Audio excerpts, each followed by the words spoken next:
Hi, I'm Andy from the Now TV Sport team, and I'm here at Sky HQ to speak to the man, the myth, the legend that is Ian Ollie Holloway in regards to Sky Sports' forthcoming 10 in 10, where Ian will have to travel to 10 games in 10 days. Ian, what makes a football league so special? It's a starting place for great players. It's a grounding, it's a factory that makes people understand that they can live out their dreams and they eventually get there.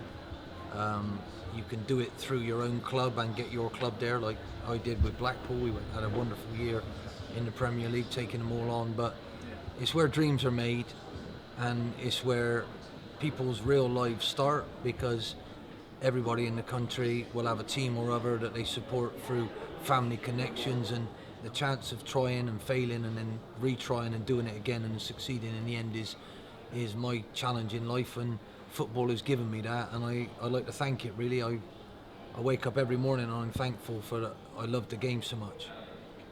In regards to the Championship, how's the season shaping up so far?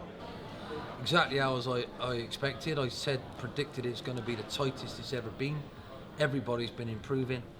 Every single chairman, including the chairman who's bottom at the moment, would be expecting his team to get in the playoffs, and that's proof. Bolton, they would have aspirations of being in the playoffs, so that's how tight it's going to be. I'm not surprised, because the quality has dropped out of the Premier League into the Championship and down through the divisions, and it's a fantastic watch. It really is. Who's going to finish first, second, and then win the playoffs? I guarantee you, I can't tell you at the minute, and that's what football should be about. Which teams have impressed you the most this season? I think Brighton, because they were 442's favourite to go down. They were second bottom with 442 magazine. Not that I want to show them up, but you got that wrong, mate. And as an ex-manager, how can someone say that Chris Hughton, with a whole season, is going to finish second bottom in the Championship after he's won it before? I don't understand. That's a big disrespect to his management. So that's a huge statement they're making. I think Birmingham, Gary Rowett deserves massive credit in his staff for the job that they're doing. In your opinion, Ian, who have been the standout players so far? Standout players, that's very difficult. There's been a lot throughout the division. I like young players. I like people making a name for themselves, and I think I watched a brilliant young lad the other day called Mowat for Leeds, who had a very good season. Mowat, who had a good season last year, but he's left footer. He scored 2 goals in a week. He's got a new manager come in who says he's worked on his belief, but what a wonderful kid, what a wonderful freshness he's got about him.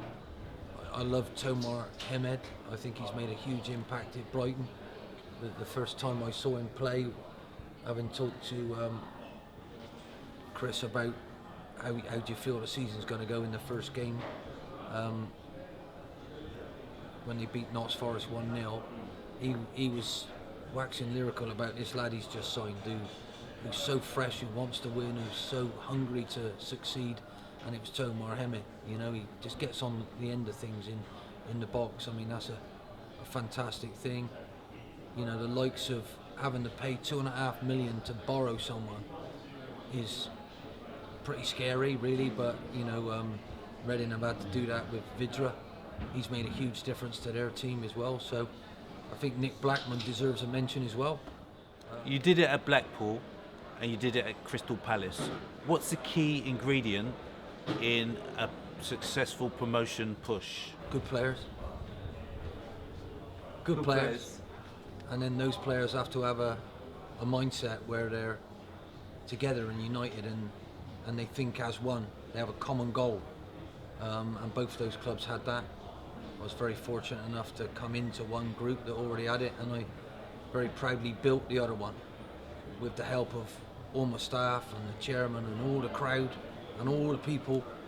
They all deserved it. They were all part of it, and you've got to realise that you are a living part of something that is successful or unsuccessful.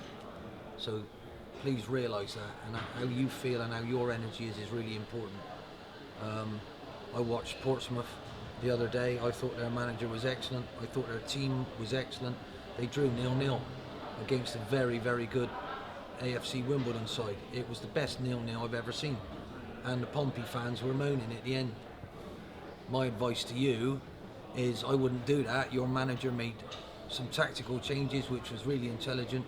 Your players responded to it, so they understood what your manager was saying. Unfortunately, you didn't get the goal your play deserved, so don't boo. Don't boo. That ain't right. You know, do you understand? I know you pay your money, but understand the game and understand what your manager tried to do, and he almost did it. You know, be part of that and cheer that team off. How are you preparing yourself for visiting 10 Football League grounds in 10 consecutive days? You know, there isn't one ground that I don't want to go to. I think my dad had a saying that all these years, I lost him 26 years ago, and he said, I hope you like football, son, because through it you'll meet some wonderful people, and it'll give you a value of being part of a team, which is better than just valuing yourself. And that's so right, you know. So everywhere I go, I went to Huddersfield the other day. It's a long old journey, and it was great, you know. The Leeds fans were great, the Huddersfield fans were great, and Leeds were singing that I am Leeds, and I couldn't sort of wave at them because the Huddersfield fans were looking at me, and I was in a bit of a spot. Let's just call myself a football supporter, and you know, it's always been an honour and a privilege for me to pick up positions that I've managed to do as a player or a manager, and now a pundit, whatever that is. I'm just involved in a game that I think is tremendous because it takes you places where you've dreamt about going and being part of something and giving you those emotions that I couldn't find anywhere else. 10 times 90 minutes all around the country. Someone's paying me to go there and watch it and talk about it, and happy days. It's just fantastic. Final question, Ian. Can you name the 10 games in 10 days in 1 minute? Wolves versus Notts Forest. Then I go from Wolves to MK Dons versus Ipswich, and then from MK Dons to Sheffield United versus Coventry, and then from that game I go to Blackburn Rovers versus Notts Forest again, and then the next one I go from Blackburn down to QPR versus Brighton, and then from QPR to Hull versus Reading, and then from Hull I go back to Wolves versus Leeds, and then from Wolves I go to Birmingham versus Reading, and then I go from Birmingham to Brighton versus, no, one of them's Cardiff, sorry, I got that wrong. Birmingham, Cardiff, yeah, and then I go to Brighton versus Reading. No? Oh, Brighton versus Middlesbrough, and then from that one I go to Walsall versus Port Vale.